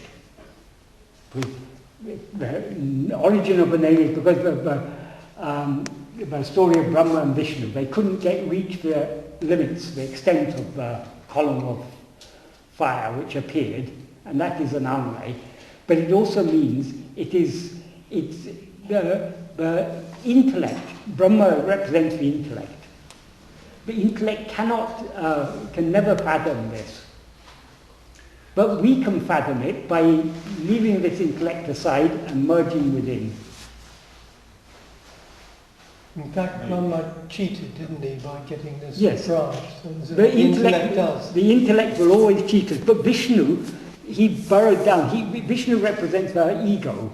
Ego, by burrowing down within, he finally reached a point of humility where he was ready to admit, it is beyond me. That is the point we all have to reach. We're not yet ready to reach it. So, prior to enlightenment, do you want to go? No. There is an element of, I can't do it. Yes. When we It's beyond me. Yes. When we try and reach a point where we can try no further, that is when it takes over. Yeah. But Bhagavan often used to say, your effort can extend only so far. When you reach a certain point, you cannot make any further effort, because the more we try to attend to ourselves, the more the ego subsides. And the more the ego subsides, the less it can make any effort of any sort. The only effort we can make is to remain in that state. And if we remain there, it cannot be explained in words, but Bhagavan, in a poetic way, he said, a power will rise from within and draw us inside. We shouldn't take that too literally. What it means is we will be engulfed by that clarity of perfect self-awareness. But our effort can take us only so far. Then we just have to be there and we'll be consumed. So is it like the seeking stops and it becomes like spontaneous kind of thing? Yes, we could say that. We can say that. But actually the seeking doesn't stop. It's just we seek as far as we can seek and then we remain there. But if we say the seeking stops, it could be we just go back and start watching a cinema or something. No, I mean it like that. Yeah. The effort. Yeah. The effort. It's not effortless. Well, Effortless. effort is there for the ego. Yeah. So long as the ego is there, we can make effort. But if we make effort to try and attend to ourselves, the ego subsides. So it reaches a point where it can no longer make any further effort. But it can still make effort to remain there. Because until the ego itself is destroyed, there will still be that tendency to come out again. So we reach a point where the only effort we can make is to be there. And if we remain there, then that power will consume us. But you know what you say when you remain there, and thoughts still obviously appear and then they subside? Thoughts can only appear when the ego rises. So in practice, we get close to that point and then we come back again. But if we can reach that point and just remain there, we'll get consumed by it. We cannot, again, like all these things, the words are just, they're an indication, but we cannot capture these things in words.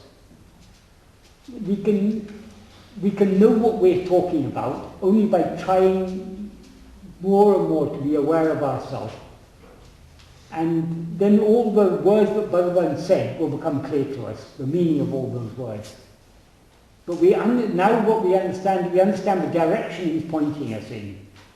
So we can follow that direction, and if we persevere in following that, everything will eventually become clear.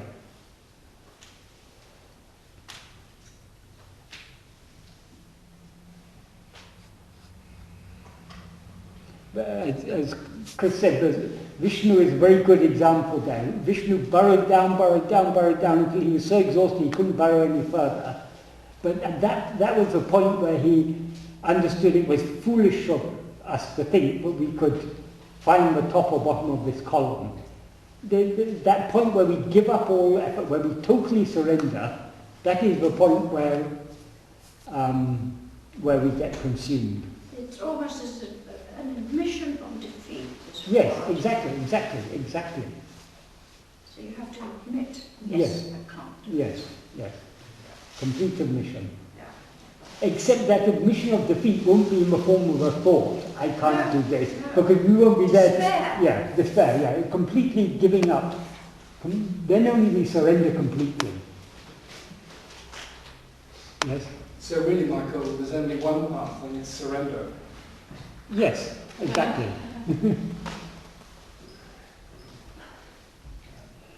Whether you say there's only one coin, it's the head, or there's only one coin, it's the tail, there is only one coin.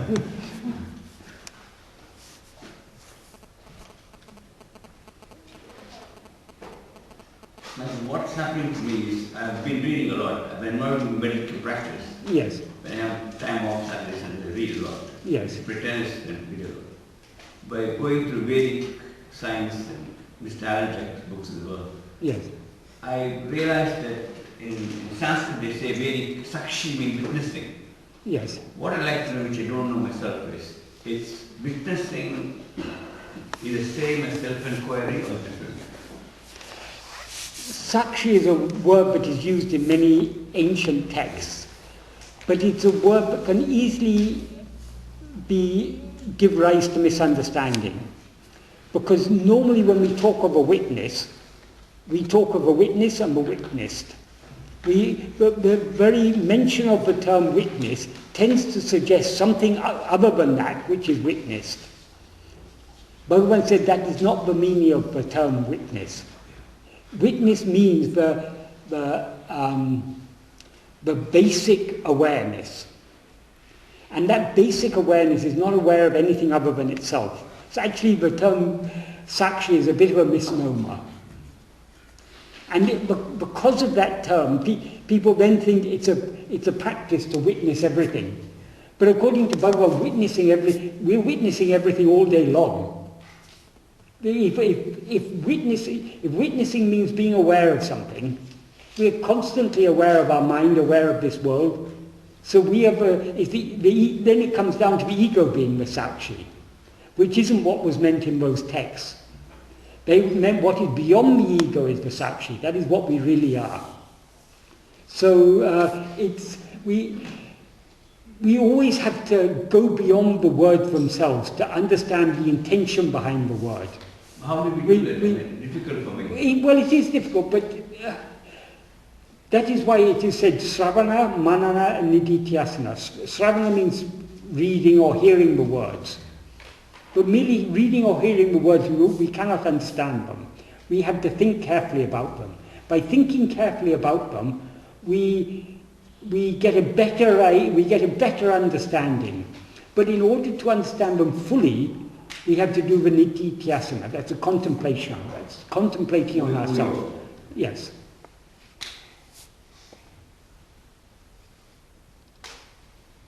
So words, whatever words are used, have a potential for misinterpretation. Knowing that, Bhagavan generally used very simple words. He used words like I. None of us can mistake what he meant by the word I. He used words like Uḻḷadu. Uḻḷadu means what is.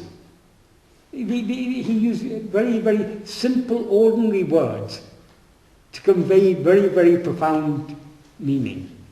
Because what all the Vedas, Upanishads, Advaita, everything, what it's all pointing towards is something very, very, very simple. That is ourself. The simplest of all things.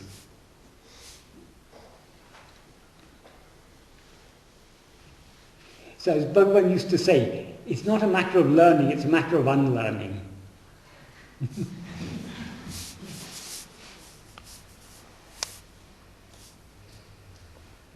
Can I ask you, why did Bhagavan make such a big deal out of Arunachala? I mean, I know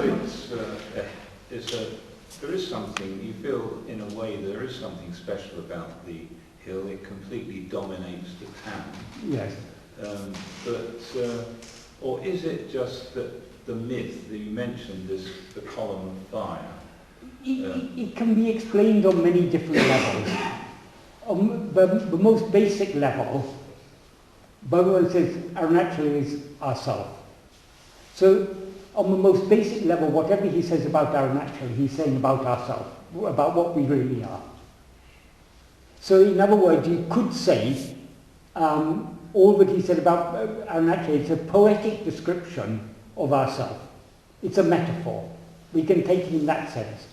But that is not the limit of it, because many people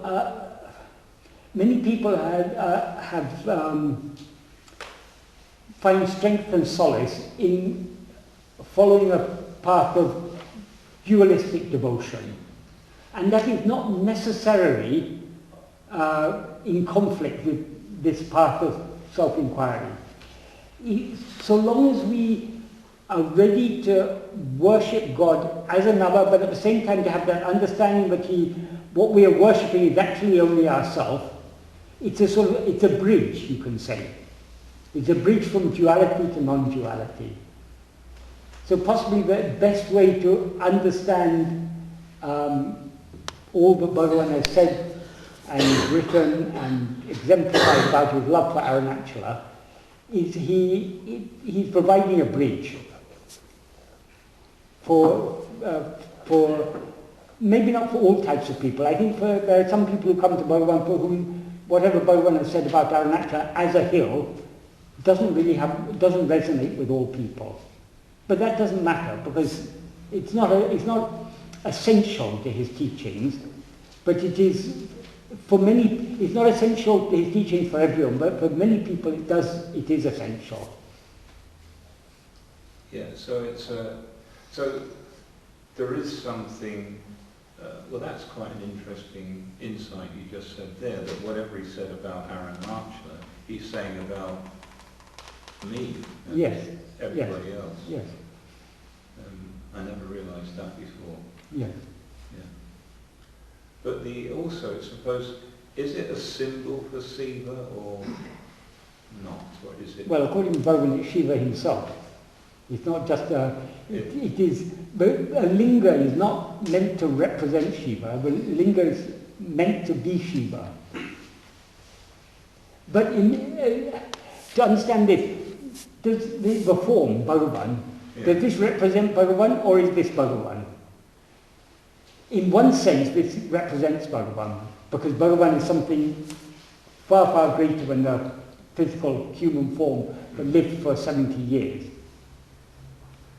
But at the same time, it's not quite adequate to say that it's merely a representation of Bhagavan, because it is Bhagavan.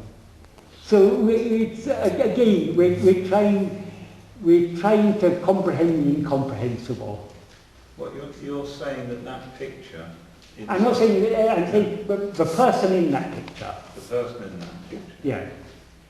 I mean, that picture is representing that person, Bhagavan. Right.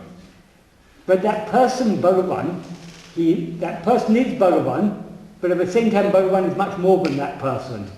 So do we say that person represents Bhagavan? Yes, that person does represent Bhagavan. But that person more than represents Bhagavan. So it's very difficult to put it into words.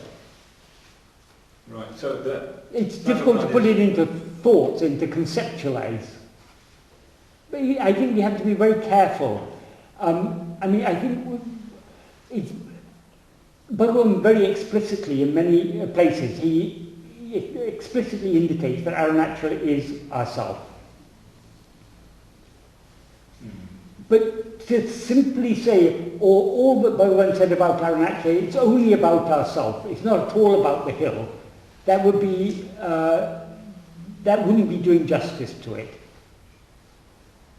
So it's something we have to be very careful what we say, because almost anything we say is going to be correct and also incorrect at the same time. Yeah, so ultimately it depends on, each person has their own I mean, for some devotees of Bhagavan, the role that Arunachala plays in their devotion to Bhagavan is much greater for some than for others. There's no right or wrong about it. Some people may view all that Bhagavan said in Arunachala Stuti Panchakam as a metaphor. That's fine for those people. Other people see in it more than a metaphor. That's fine for them. We can't say what is right and what is wrong.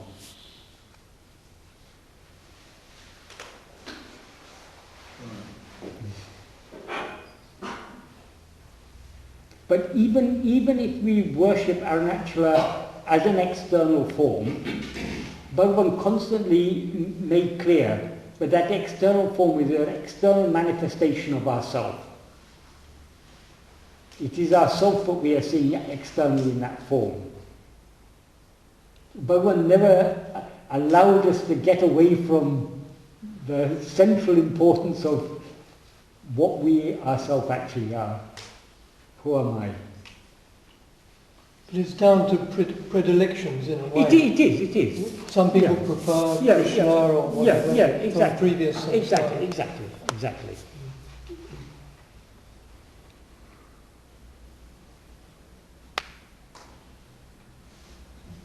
Yes. I'm interested in, I've heard you say it today, and I've heard a lot of wise people talk about having a need to have a sense of self in order to let go a sense of self. Yes. And I've been in lots of communities over my years, and I found that there's a great danger for people on the spiritual path to bypass their humanness in pursuit of bliss. Yes. And to be honest, they're not very nice to be around. Yeah. And I'd be interested in what you have to say about that. If we're following the path Bhagavan has shown, which is to be constantly trying to investigate ourselves, the more we try to be just aware of ourselves, or aware of ourselves more than we're aware of other things. I mean, trying to let self-awareness occupy our life as much as possible, the more our ego will subside, the more we'll be humble, and hopefully the less we'll be obnoxious to other people. I don't guarantee it, but that also isn't our aim. I mean, we're not just trying, it's not sufficient just to be not an obnoxious person. But I think there will be a tendency to be less obnoxious. But then at the same time, people sometimes used to ask Bhagavan, how come because people behaved in all sorts of ways in Bhagavan's presence. And there are a lot of people around Bhagavan who weren't particularly nice people. So sometimes people ask, Bhagavan, how is it Arunachala is said to be the heart center of the world, the holiest place? We see such terrible people here. Bhagavan said, yes, in the heart you get all the good vasanas and the bad vasanas are there. So also in Tirunamala, all the best in the world and the worst in the world, you'll find it all here. And then people say, but how in the presence of Arunachala, or how in the presence of Bhagavan, depending on the context of the question, but essentially the question is the same. Sometimes people are asked in the ashram, Bhagavan, there are people here in the ashram who are so, seem so bad. How is it that this is happening in your presence? Even Bhagavan's brother, I mean, he was a character. Yeah, exactly. So, Bhagavan said, if you put a pot of water on a fire, it starts boiling. While it's boiling, it's bubbling, jumping, making a lot of noise. Until it's completely, all the water is evaporated, it continues making all that noise. So also, egos, when they come here, they're like a pot of water put on the fire. All that's inside is being churned out. So, you can see a lot of unpleasant manifestations of ego, but we can't judge from people, a person's exterior, what is happening inside. Bhagavan alone knows how he is working within each one of us.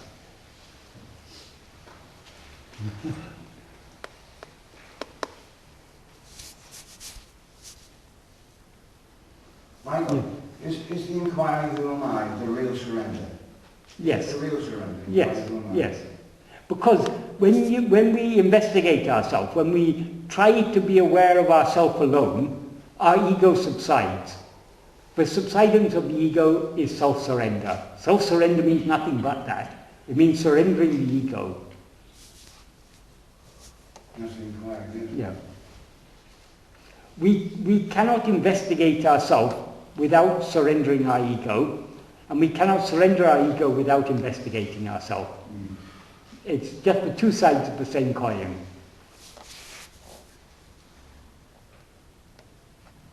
We can view it one way, we can view it the other way, but it's the same thing. The real surrender. Yeah.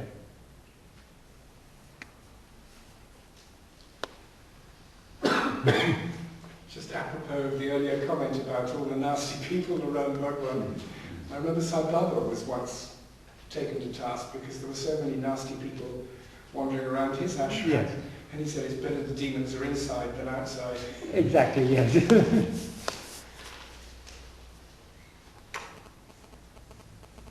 I'm just, this is a question which I mean, I'm thinking I'm someone obviously brought up in the Christian tradition, and probably quite a few of us here are as well. I'm struck, and this is purely a personal observation that you may agree with or may disagree with, but in the Gospels, you know, Christ says the kingdom of heaven is within, and he also says, I can't remember which Gospel it's in, but he says, seek God with all your heart, all your strength, all your mind. My personal observation is, isn't this almost an injunction to self-inquiry, perhaps? That's how I see it. Yeah. But because he didn't only say the kingdom of God is within you, he said the people who say it's here, lo there. Then he said, lo behold, the kingdom of God is within you. Lo behold, that's archaic English, because it was at the time of King James that most English translations of the Bible are based on the King James version. Lo means look, behold means see. So basically what he was saying was, look, see, the kingdom of God is within you. So how do we see the kingdom of God is within us? We've got to look inside. Exactly the same. It does seem that Christ and Bhagavad were coming from exactly the same place. Yes, yes. But in a very different context, but yes. Yeah. I mean, the outward context was different, but the essence of what they were pointing at is the same. Look, see within yourself. But also, it also sort of, and again, I think lots of people have touched on this, is that in a way the end of the bhakti path and the end of self-investigation are almost the same thing, just as Gentleman was saying, you know. Yeah. It's like it becomes, you can get the final surrender is the final inquiry. Exactly. Right. The thing is that the bhakti path has, there are two different, you can say two stages to the bhakti path. The first stage, we're worshipping God as another. That is still in the level of duality. But we come to a point where we no longer worship God as other than ourselves, but as ourselves. Once you reach that point, that is what Bhagavan says in Upadeshundya. He starts by saying that the first verse he says, karma gives fruit by according to God. That karma giving fruit is by the ordainment of God. Karma is insentient. You know, can karma be God because karma is insentient? Karma is non-conscious. So that he's beginning from that verse to wean our attention away from karma, from outward action. Then in the next verse he says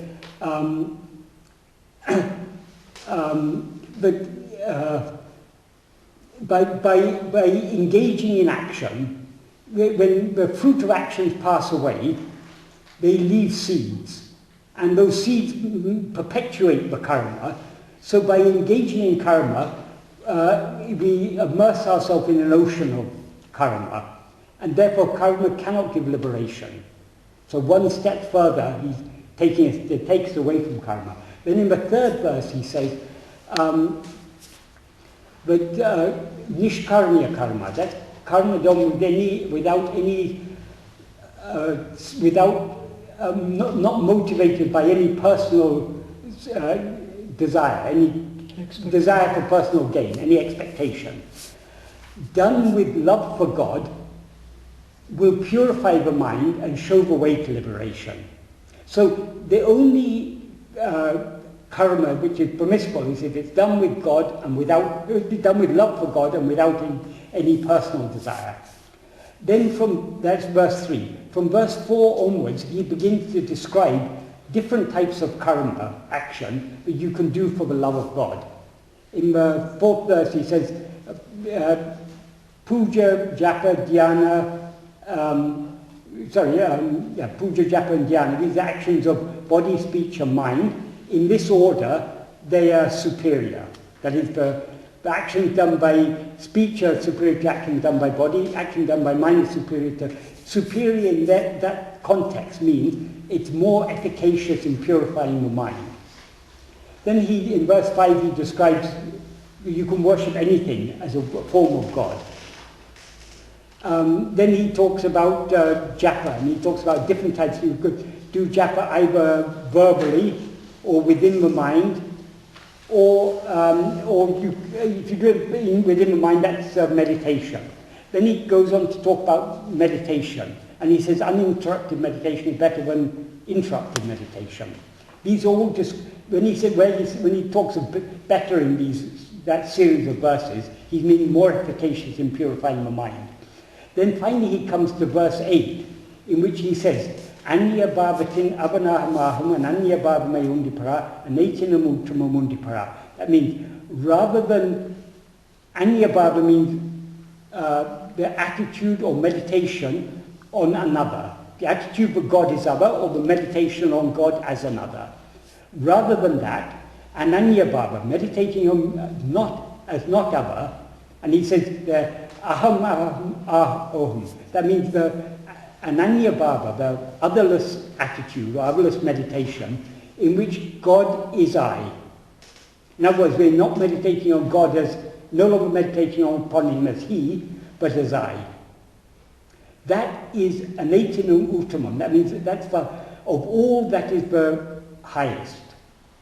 That can mean all types of karma, all types of bhakti, all types of meditation, of all that is the highest. That is the point where the dualistic devotion merges in the path of vichara. Because when we meditate on God as not another, as I, it's exactly the same as self-investigation. So what he's just using a different term there to refer to the same thing. So from that point onwards, the devotion is no longer devotion to God as another, but devotion to God as not other than ourselves. So the dualistic bhakti merges with into a non-dualistic bhakti, which is synonymous with vichara. I've forgotten what your original question was, but I think that's an answer to it. Yeah, I think so. Another thing that I think we often talk about, and I'll just keep it pretty short, is that you can, in any case, combine jnana with bhakti anyway. Yeah, you can express your love both inwardly by trying to investigate yourself and outwardly for a form of God. Yes. Yeah. Thank you. Talking about that, it's very interesting you mentioned that. Maybe somebody asked Jesus what the most important commandment of God was. He said, he referred to the ancient Jewish Shema. Hear, O Israel, the Lord thy God is one. You should love the Lord your God with all your heart and mind and soul, and your neighbour as yourself. nothing in that about the rest of creation, about animals, plants. Are not animals our neighbours? Well, He doesn't only mean the person living next door. The word neighbour sounds very human to me. It doesn't sound, yes, but we don't normally talk about neighbours, cats and dogs. So we don't care about all the people in Syria who are being... No, I'm not... no, I'm just saying, I think we have to see beyond the words. Sometimes words are used in a...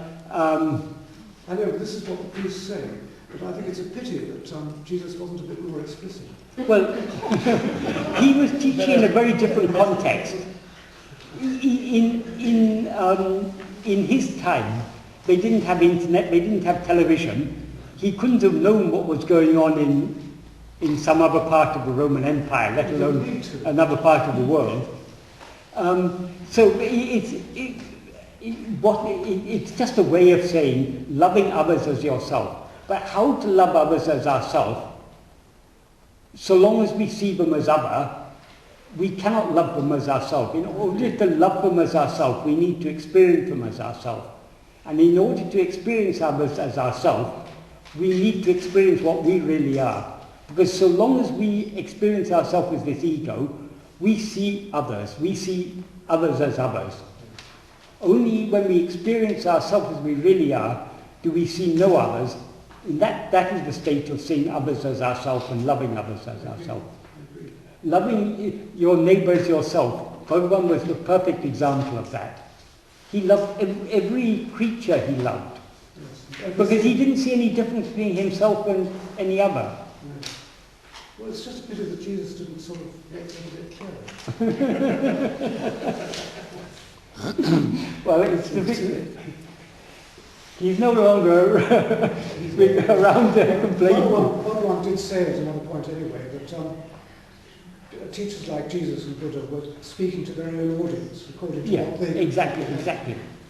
You had to define many things that Bhagavan said, if you read talks, there are many things in talks where you think, why Bhagavan didn't say it a bit more clearly? Yeah. The reason is because he's talking to a particular person who's coming from a particular standpoint, who has their own beliefs, their own aspirations, their own willingness to accept. So Bhagavan, a lot of the answers that Bhagavan gave to people, we cannot say are his true teachings. They're meant for that person, what is suitable for that person at that time. So we had to, out of all the things that we read about Bhagavan, we've got to extract, and this is where the manana comes in, the reflection. We've got to take out what is the essence. In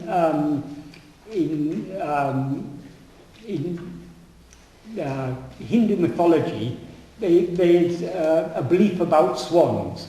If you give swans milk, they'll take all the nutrition out of it and leave behind the water. They're able to separate the milk, the nutrients from the water. We have to be like that. Even with Bhagavan's teachings, there's a lot of... Bhagavan often had to dilute his teaching, because if he sees that someone is not ready to, will not be willing to accept the truth as it is, he's not going to reject everyone. Oh, you don't agree with my teaching, then I'm not going to answer your question. Bhagavan isn't like that. And he's not going to force his teaching on anyone. So he answers people what is suitable for their level, according to their beliefs, according to their aspirations. Yeah. When Jesus was doing yes, Kaviranta had a son called Mahadevan, and when Mahadevan was a young boy, his father gave him a mantra his father said, this is the Shakti Panchakshari. If you do this mantra, if you repeat this mantra, it will give you moksha. So Mahadevan had a doubt about this. So he came to Bhagavan and said, Bhagavan, my father's given me this mantra called the Shakti Panchakshari, and he says it will give liberation. Is that true? Bhagavan said, yes, certainly. Then Mahadevan asked, if that's so, Bhagavan, are you also doing japa of this mantra? Bhagavan said, yes, only that. Are we to take it, but Bhagavan was literally saying what he was doing, he was repeating this mantra? No, it's what was suitable to that person at that time. I get the point. But Bhagavan is not answering questions as an individual. at least the way Mananda might say it was that she's just a bell. As you strike it, so the answer comes. Exactly, So it's not a voluntary thing. Exactly. That power produces the answer that's required. Exactly. Bhagavan once said, from the same source that the question comes from the same source the answer comes. Because Bhagavan is actually a non-entity, quite literally. He's just like a mirror.